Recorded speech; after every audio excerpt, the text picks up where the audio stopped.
Good everyone, this is Gian, and today is another topic for Andrew Yang.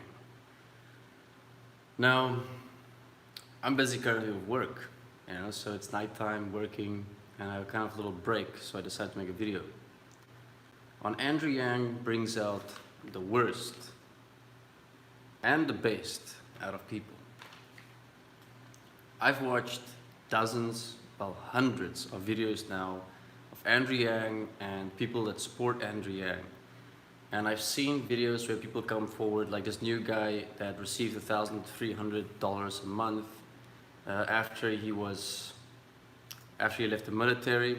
He had some difficulties and he got a medical payout for 2 years of $1,300, and how that helped him, his wife, and their child. Then I watched videos of people that is homeless and that's voting for Andrew Yang. And you can see how the desperation is there in people wanting Andrew Yang to win, because they live in circumstances that many people can't even comprehend. And this one lady specifically, where she's got a video, I'll see if I can tag all of this afterwards in my video, where she's actually crying on a video because her life fell apart. She's living in a tent in the woods. She lost her house. She has, I think, 3 children. She has a husband. The husband has disabilities, and they have no support. They have no backup. And here comes Andrew Yang, and Andrew Yang is saying, I have a solution for everyone. I can give everyone $1,000 a month. Now, if you look at this family, this lady with her husband and 3 children, that is $2,000 that can go into their hands every month. To not live in poverty, to not have this emotional life that your life is wrecked and ripped apart and there's just nothing for you.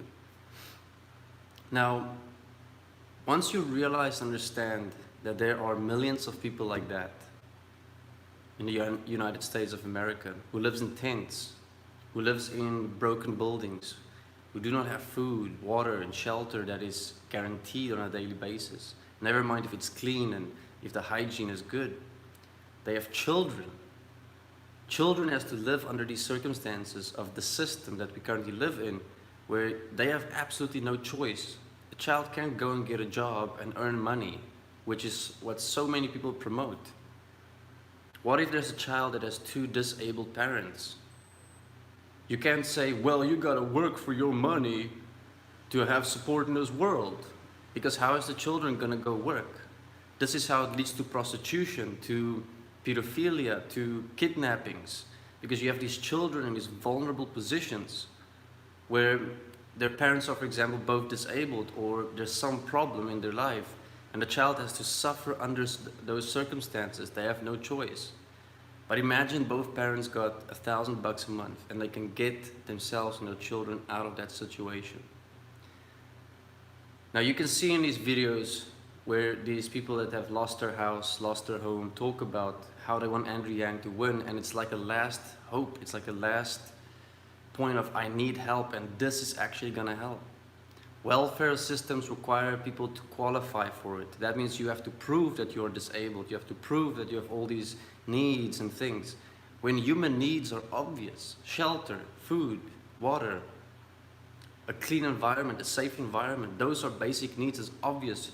And a universal basic income provides you with those obvious basics. You don't have to vouch for yourself, you just know it's naturally given.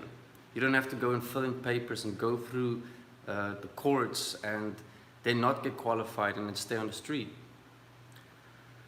So you have people that become real passionate about this, because even though they have enough money, they see the circumstances of other people in this world.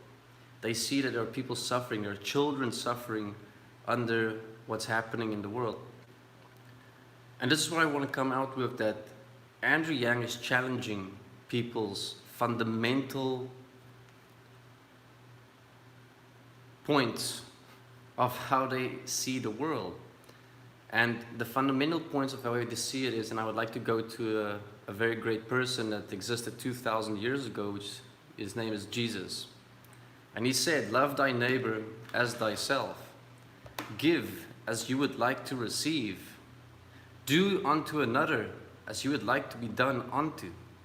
Now, is a universal basic income not a manifestation of that message in the living?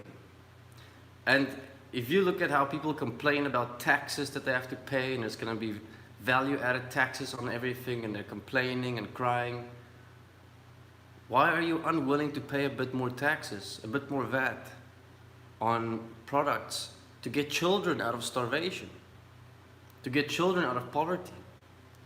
Why are we unwilling to give as you would like to receive? You know, it's basic common sense. I would gladly pay a little bit more taxes. I would gladly pay a little bit more for some products if I know that someone else is going to get $1,000 a month and they can get their child out of circumstances that is absolutely abusive, and themselves. Do we not care for others in this world and their circumstances? I see universal basic income as the first step to living a message that's been on this planet for 2,000 years. And no one has ever taken the step to implement it the way Andrew Yang is pushing it.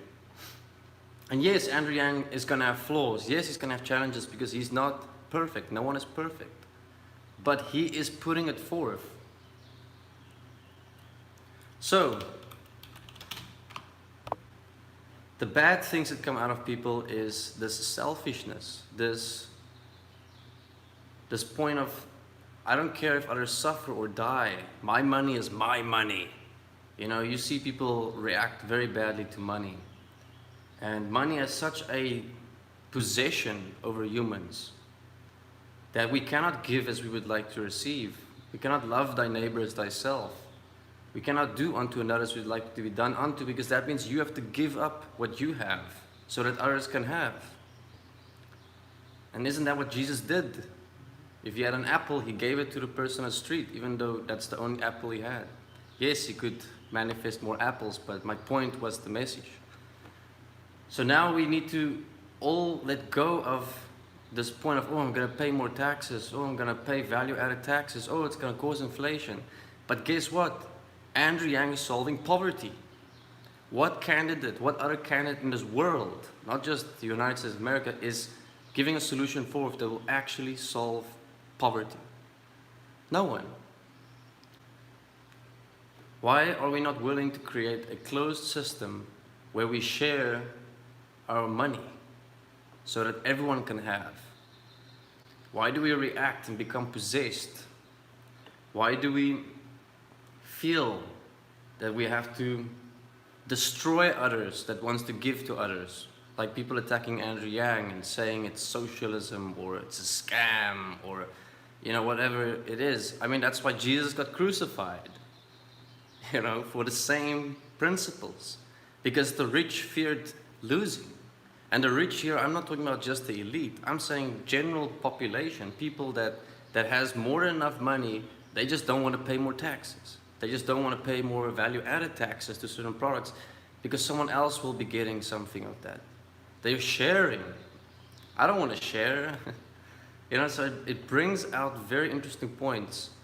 And people are trying to use logic and reason with how capitalism works, how the systems work, how a little bit, you know, how a socialist work, how a communist work. We have all these labels, all these things in which we justify to not live a principle. The principle of, for example, Jesus. And then I have weird things coming up with certain people. For example, conspiracy theories like Andrew Yang is just part of an agenda. Andrew Yang is just part of an agenda to enslave humans more. Because you are taking money from the Federal Reserve banks and you are doing that. I don't give a shit. If a solution can come along that can take children and people out of poverty, we're on the next level on this planet. And even if that means a little bit more enslavement, at least we're now going to have clear-minded humans that isn't starving to death, good environments. Here's the thing. What does the message say? Give as you would like to receive, and you will receive tenfold. And this is what Andrew Yang is, for example, saying. He says, in his second term, he's looking at upping the UBI to 2,000. We don't know. Because once you start giving as you would like to receive, you're creating a system where growth actually takes place. And this means everyone's going to get, for example, $1,000. That $1,000 is going to be given back. That's going to create more growth, and therefore you're going to have more coming back. And it creates a cycle of give as you'd like to receive and receive tenfold back. It's the power of 10. How this works, it's a little bit of a point of faith. Take a leap of faith that if humanity's good side comes out, that we will grow and expand instead of destroying each other, being spiteful, being nasty. So UBI will grow in a way where it becomes a living income guarantee, which is where the amount enhances. We have machines doing the work for us. If you realize that machines can do everything for you, you can still have profit, and you can have that profit. It changes the whole dynamic of how we are making money and how much money we can make and give to people. And I mean, the world can change in such a way that you can literally have heaven on earth in 20 years. You know, if this spreads around the globe, if other countries adopt this, and everyone starts becoming familiar with human life has value outside of a GDP number or an economic design, and that we should be living life, not surviving life.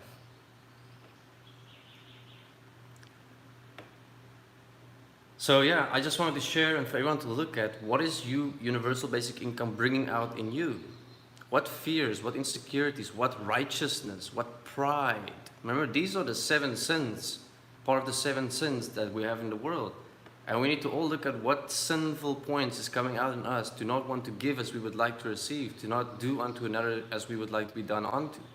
What fears, what conspiracies, what agendas, what is holding us back from stepping forward?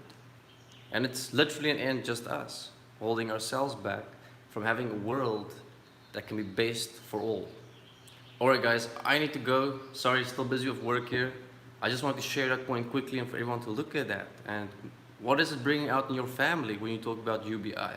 Is the good or the bad coming out? And use these principal points. It's been here for 2,000 years. Use them as a guideline for arguments. Challenge the fundamental points, the principal points of life in people. Don't try and use logic and reason all the time, because you will lose. Because Jesus did not live with logic and reason. He lived by principle. And that is what he showed humans, that we have to live by principle. And by principle, you can create the world the way you want it. So, let's go for it, guys. Thank you very much. Take care.